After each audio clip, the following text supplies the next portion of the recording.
नमस्कार, स्वागत है आपका प्रोफेशनल एस्ट्रोलॉजी पर। मैं यशराज तिवारी आज आप सभी के सम्मुख उपस्थित हुआ हूँ दी एस्ट्रोलॉजी शो के एपिसोड नंबर 157 को लेकर। दी एस्ट्रोलॉजी शो में मैं आप सभी दर्शकों के द्वारा पूछे गए प्रश्नों के जवाब देता हूँ। वो प्रश्न ज्योतिष से संबंधित हो सकते हैं, आपकी जन्म कुंडली की प्लैनेटरी पोजीशन से संबंधित हो सकते हैं, किसी भी तरह का ज्योतिषीय उपाय या कोई भी प्रश्न जो कि आपके मन में ज्योतिष की फील्ड से संबंधित, ऑकल्ट साइंस की फील्ड से संबंधित, ज्योतिषीय उपायों से संबंधित उत्पन्न होता है। उन प्रश्नों के जवाब आप मुझसे इस कार्यक्रम के माध्यम से पा सकते हैं। क्या करना होगा आपको अपने प्रश्नों को पूछने के लिए? इस वीडियो के कमेंट सेक्शन में जाकर के आप अपने नाम के साथ में अपने एक स्पेसिफिक प्रश्न को दे दीजिए। जैसे ही दी एस्ट्रोलॉजी शो के अन्य एपिसोड्स आते हैं, उन एपिसोड्स में मैं आप सभी दर्शकों के द्वारा पूछे गए प्रश्नों के जवाब को लेकर के उपस्थित हो जाऊंगा। यदि आप इस कार्यक्रम को देखते हैं और इस कार्यक्रम के माध्यम से आपका कुछ भी लाभ होता है तो आप इस वीडियो को लाइक करें, साथ ही साथ इस चैनल को सब्सक्राइब करें ताकि इन फ्यूचर जो भी कंटेंट मेरे द्वारा इस चैनल पर अपलोड किया जाता है उसका नोटिफिकेशन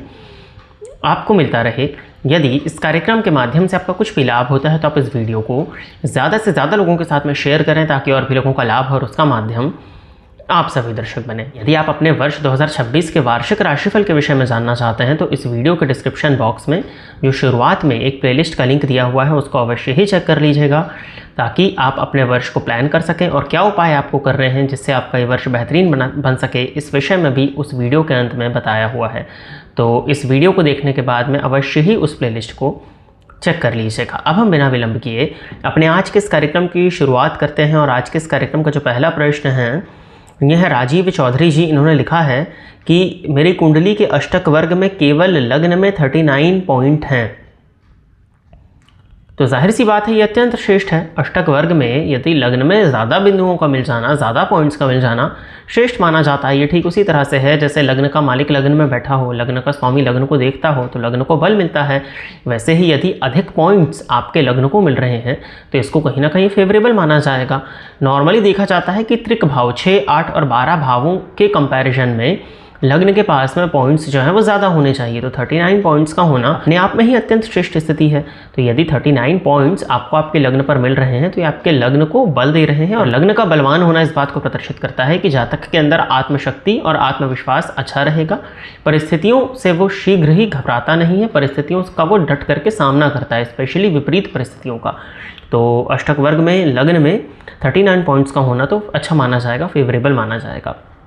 अच्छा देखिए, अब क्या होता है ना कि लग्न में कौन से ग्रह बैठे हैं, लग्नेश की क्या स्थिति है, लग्न पर किन ग्रहों की दृष्टि पड़ रही है, उससे फलकथन में वेरिएशन आएगा। लेकिन लग्न में सिर्फ 39 पॉइंट्स को यदि हम देखें तो 39 पॉइंट्स का लग्न में होना श्रेष्ठ माना जाता है, इसमें कहीं कोई संदेह नहीं है। और अगला प्रश्न जो है ये है तंजील रहमान। इन्होंने लिखा है कि सर जिसकी कुंडली में अट्रैक्शन योग हो उस आदमी पर किस एज तक फीमेल्स अट्रैक्ट होंगी। देखिए ये किस कॉन्टेक्स्ट में आपने लिखा है तो सभी समझ रहे हैं, लेकिन अट्रैक्शन योग होने का मतलब ये नहीं होता है कि केवल और केवल फीमेल्स अट्रैक्ट होंगी। स्त्रियों को विपरीत को आकर्षित करने के लिए जो योग बनते हैं वो भी आप किस तरह का आकर्षण चाह रहे हो। दो तरह के आकर्षण वहाँ भी होते हैं। एक होता है कि आप किसी को पसंद करते हो, उसको अपनी तरफ आकर्षित करके उससे विवाह करना चाह रहे हैं, उसके साथ आप आगे का पूरा फ्यूचर देख रहे हैं।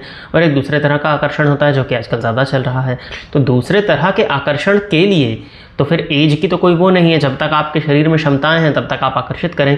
आकर्षण योग का मतलब ज्योतिष में होता है कि इस व्यक्ति के पास में वाक सिद्धि अच्छी होगी, इस व्यक्ति का ऑरा मजबूत होगा, लोग इसकी बातों से प्रभावित होंगे, लोग उस व्यक्ति को इंपॉर्टेंस देंगे। ऐसा व्यक्ति सभा के बीच में दी जाएगा तो लोगों का ध्यान अपनी तरफ आकर्षित कर लेगा, लोग उसकी बातों को सुनेंगे, लोगों को उसकी बातें आसानी से समझ में आएंगी। और कहीं ना कहीं ऐसा व्यक्ति साधना इत्यादि करता है, उस योग को बल देने के लिए वो प्रयत्न करता है। कहीं ना कहीं उसकी सात्विक दिनचर्या यदि है तो लोग उसकी बातों को मानने के लिए भी बाध्य हो जाते हैं। आकर्षण योग का यह मतलब होता है। तो ये तो बेतुका सवाल है आपका कि फीमेल्स किस एज तक आकर्षित होंगी। अगला प्रश्न जो है यह है पारुल मेहता जी। इन्होंने लिखा है कि 9th हाउस में गुरु शुक्र केतु हैं, कन्या लग्न की कुंडली है, क्या यह भी धनवान योग बनेगा। इन्होंने एक शॉर्ट वीडियो जो हमने कन्या लग्न में धनवान योग के विषय में डाला था आज से 2-3 वर्ष पहले, उस पर यह कमेंट किया है कि कन्या लग्न की कुंडली के नवम भाव में गुरु शुक्र और केतु की युति है। तो कन्या लग्न की कुंडली के नवम भाव में शुक्र की राशि वृषभ राशि आती है। तो शुक्र भाग्येश और धनेश होकर के भाग्य भाव में बैठे हैं, स्वग्रही होकर केतु अत्यंत श्रेष्ठ माना जाएगा। और इनके साथ में केतु भी बैठे हैं, तो ज्योतिष शास्त्र का दूसरा नियम लागू हो जाएगा कि स्वराशिस्थ ग्रह के साथ यदि केतु हो तो उस ग्रह के बल को 5 गुना अधिक बढ़ा देते हैं। तो भाग्येश का भाग्य स्थान में होना, धनेश का भाग्य स्थान में स्वग्रही होकर के 5 गुना अधिक बली हो जाना, इसको अत्यंत श्रेष्ठ माना जाएगा। जातक के पास में धन धान्य से संबंधित सभी चीज़ें होंगी।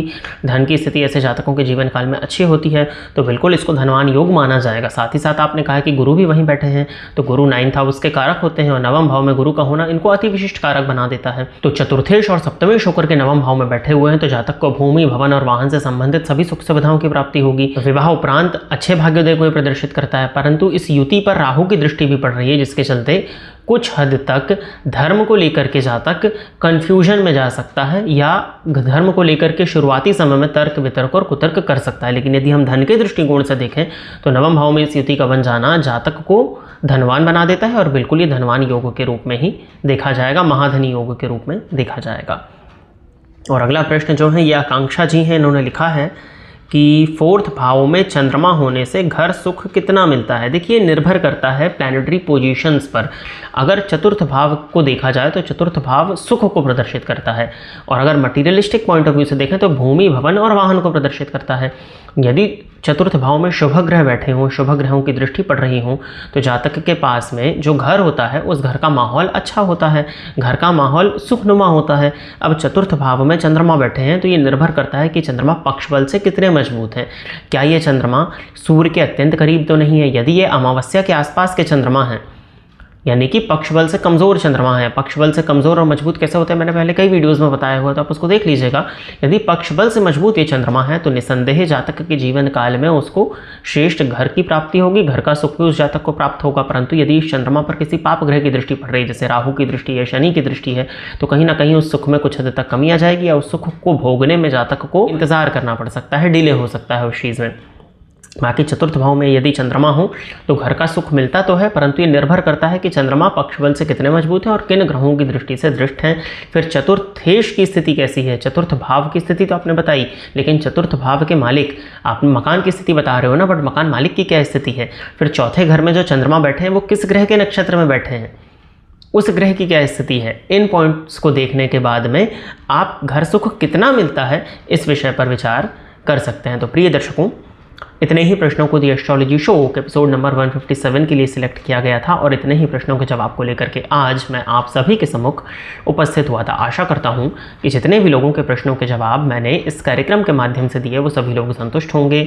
यदि आप इस कार्यक्रम को देखते हैं और इस कार्यक्रम के माध्यम से आपका कुछ भी लाभ होता है तो आप इस वीडियो को लाइक करें, साथ ही साथ इस चैनल को सब्सक्राइब करें, ताकि इन फ्यूचर जो भी कंटेंट मेरे द्वारा इस चैनल पर अपलोड किया जाता है उसका नोटिफिकेशन आपको मिलता रहे।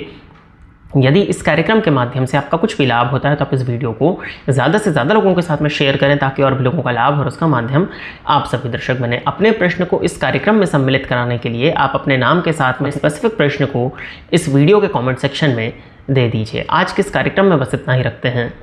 नमस्कार।